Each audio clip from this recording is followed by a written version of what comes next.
Wahahaha. Day 2, Toronto After Dark Film Festival in relation to my 31 Days of Horror. You have to forgive me. It is 5 a.m. and I've just gotten in the door. Well, not just, I've poured myself a glass of water.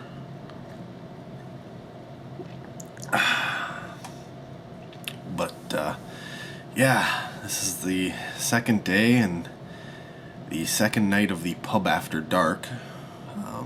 For those of you who don't know about the Toronto After Dark Film Festival, it is a genre film festival. It runs for essentially a week. But one of the unique things, or one of the nice things, not necessarily unique, I'm sure there's other film festivals that have similar things going on, maybe not exactly the same, but the film festival, though it has moved locations over the years, has always maintained a what they call Pub After Dark. So after the last movie, if you so choose, you can head over to a pre-designated pub and basically schmooze with other fans, press, industry. The filmmakers, if they happen to be in attendance, are usually there. And yeah, lots of alcohol to be had, and it's good times. This year,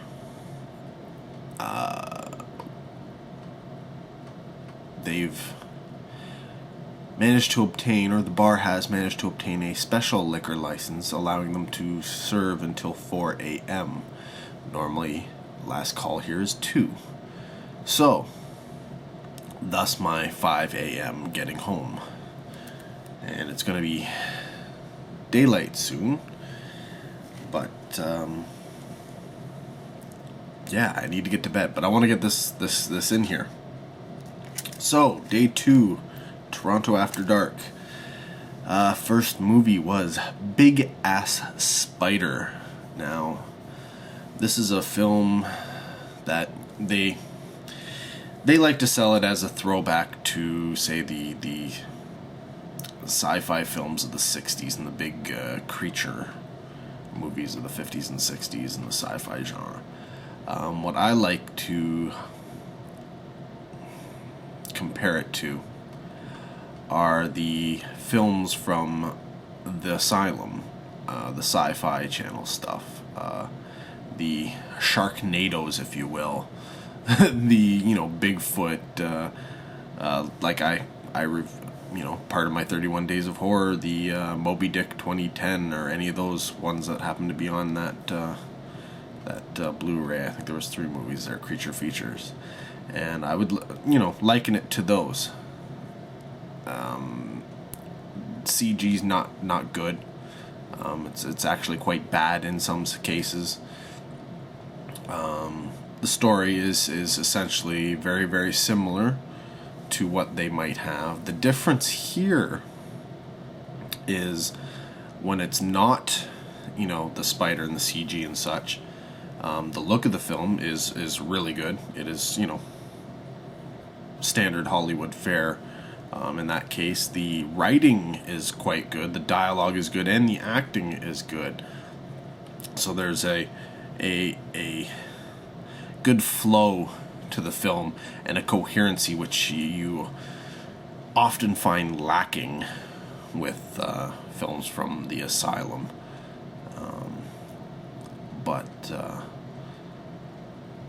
Yeah, it's funny. It's quite funny at that, especially at the beginning. The start of the film is quite humorous. I find that they don't keep up the pace in terms of their jokes, and they try to. There's a few moments where they try to have the humor added back in, and similar humor, but it's not as good. They mostly rely on the action come the end of the film. Yeah, it does have some humor in it, and honestly, if the CG and the spiders was better, and a lot of the effects was better, this would be it would be a pretty decent film. You would forgive a few of the other little missteps, but because you have that poor CG problem, you tend to, hark on some of the other faults of the film, and they tend to linger a little bit more than you would like. But it's still enjoyable, especially if you are into those films, if you're into those creature films, if you like your crocosauruses and your mega pythons. Big Ass Spider is for you. By far, it'll be one of the better ones you see in that genre, simply because, like I said, the acting and the writing and the directing is well above what you normally get from that type of film. The second film, and I wasn't sure if it was going to fit in with horror, but after a little bit of thought and having watched it, I'm going to include it, and it's an Indian film called Eega. Eega meaning fly, and essentially it's a movie about a young man who gets killed, and he gets reincarnated as a fly and seeks revenge. It's quite interesting in the sense that it sort of goes through several different genres. At the beginning, it's more of a lighthearted romance, almost a rom-com, if you will. And then it sort of gets into a gangster type film for a short period. And then he becomes reincarnated as the Fly, and it's sort of an adventure film as he's trying to survive and make his way and figure things out, and eventually he comes to terms and figures out who he was in the previous life. And then it becomes the revenge film, which I'd say it's a pretty standard revenge thing, other than the fact that he's a fly, and there's that whole aspect to it. But it doesn't really bring anything else to that particular genre. But at the same time, he's a fly, so it's different. It always feels somewhat fresh.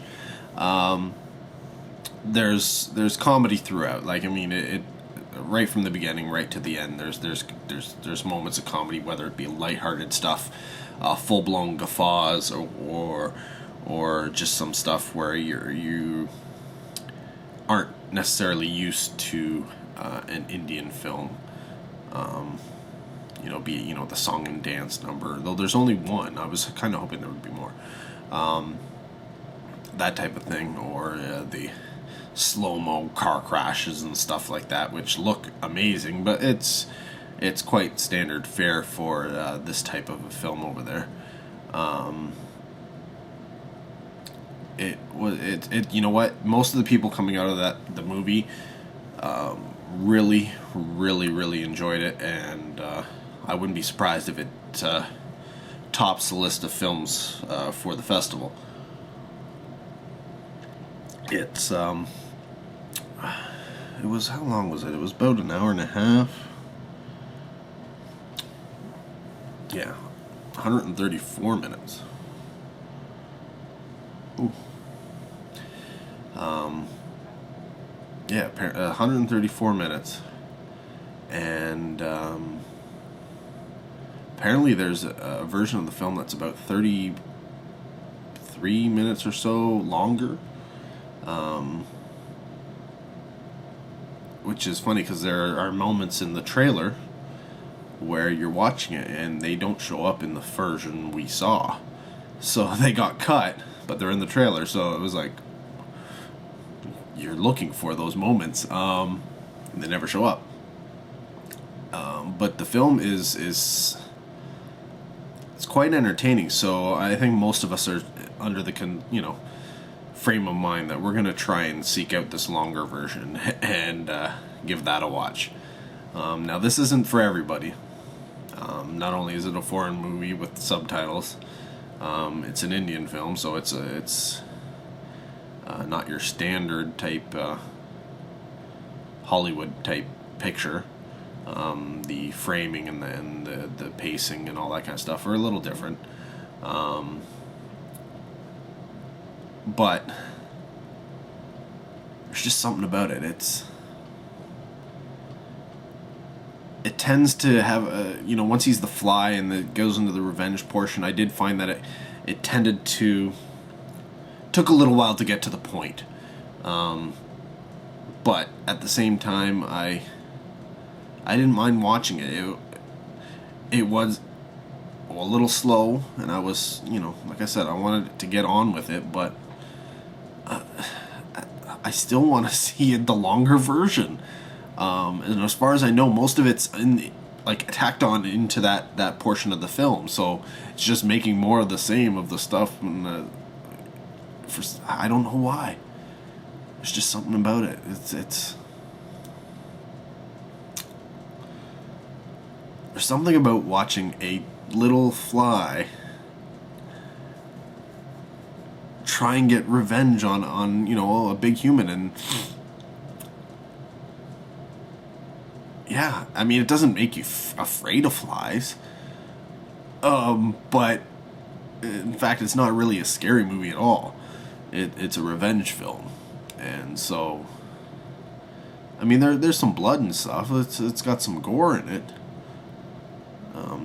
I wouldn't say it's gory, but it does have some of the red stuff, and people do bleed, and there's some killing and stuff and going on. But yeah, it's mostly fun.